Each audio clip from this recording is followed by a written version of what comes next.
Bianca with the EB Group, here with Ever and Nick, and today we're going to be talking about Prop 19.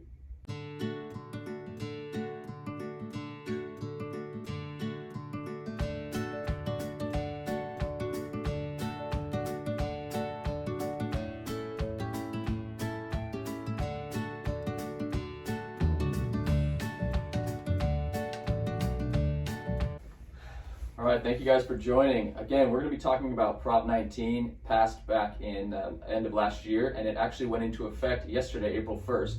Now, even though April 1st was April Fool's Day, this Prop 19 is no joke.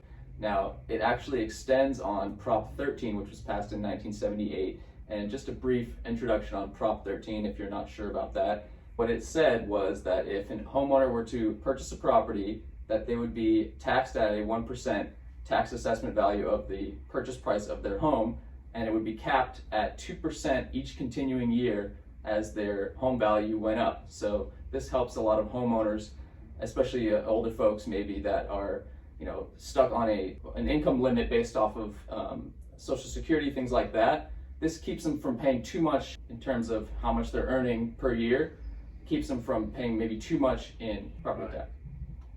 It made it affordable, right? Proposition 13. That's right. Right. But now with the new changes, with Proposition 19, right? We saw through the years, what worked out and what didn't work out. And, California and, our population here, bring that Proposition 19, right, into, to be considered, for California state to change that. And finally, they passed it, they put it active as of yesterday, right? Mm-hmm. So Proposition 19 is going to help, to those people who have their properties with that tax bracket, from a long time ago, and especially to 55 plus, right? That's right. 55 plus. So they will be able to keep the same tax rate if they decide on selling their property, right, moving to another property. With Proposition 19, we won't have the limitation of that they have to find or buy a property that is equal in value or less. Now they can go high in value and still take advantage of the tax bracket that they were having before. However, it's going to be a little bit different, right? If let's say you buy a property of $500,000, and that is the sale price of the property that you have, $500,000, and then you move to another property that is $700,000. So the property value, assessed value, based on the tax that you were charged at that time before your property got sold, is going to be added to the new tax bracket with the difference of price for the new property. Is that okay? That's right. Yeah. Nick? That's right. And it also applies, the changes to Prop 19 means that not only can people do this only one time, but it actually extends it so they're allowed to do it up to 3 times. And again, not only people who are 55 and older, but this also extends to people with severe disabilities, as well as wildfire and people that were affected by these natural disasters. Again, they could do it up to 3 times as opposed to Prop 13, they were only allowed to do it once. And Prop 19 expanded to the entire state of California rather than county to county. That's right.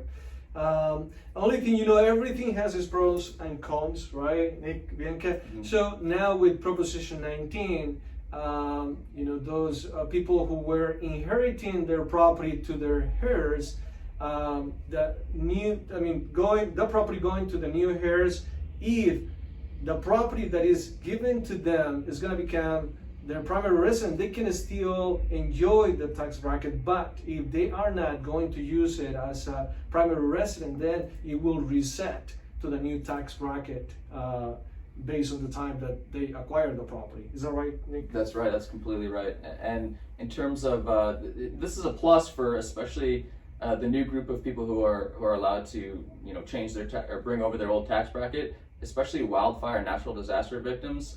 They were unfortunate to have maybe lose their home or their whole property due to natural disasters, and they're forced to buy a new property, which would lead them to have to pay property taxes on the new value of their new home, which was more likely more expensive than the previous home. So this helps them greatly to bring over their lower tax assessment value to their new home based on the fact that they got a little bit unlucky. I hope this information is useful to you guys, and don't forget, comment, like, subscribe. We're always doing more videos. And so I hope this video helps you in any way. If any questions, this is only created for informational purposes. It's a new proposition, and there is new things that we still don't understand, but I'm pretty sure we'll learn along the way. Yeah, definitely learn along the way as we see how it affects the market. Hopefully we see a raise in inventory as maybe more senior 55 and older people decide to maybe sell their home and downgrade, move into senior communities and take that tax bracket with them. This allows new families, families raising kids to move into those bigger homes that, seniors 55 and older, maybe it was too much home for them, they were empty nesters, they want to, downsize a little bit. This frees up some inventory, hopefully. Again, we might see that, we're not too sure, as we see the market develop the rest of the year, this could be something that we see.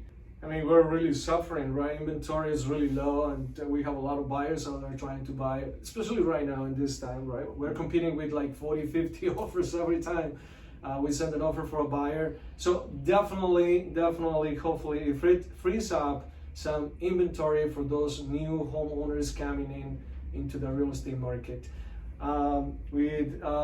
If any questions in regards to real estate, let us know. You're gonna find our phone numbers here below. Don't forget to click the subscribe button so you get notified when we put one of these videos. If any questions, we're here to help. That's right, and don't forget, as long as you're subbed, make a comment or like the video, you're entered for our raffle. So, please do that. Sub, like Ever said, subscribe, like, comment, get in that raffle. It's cash. Stay safe, everyone.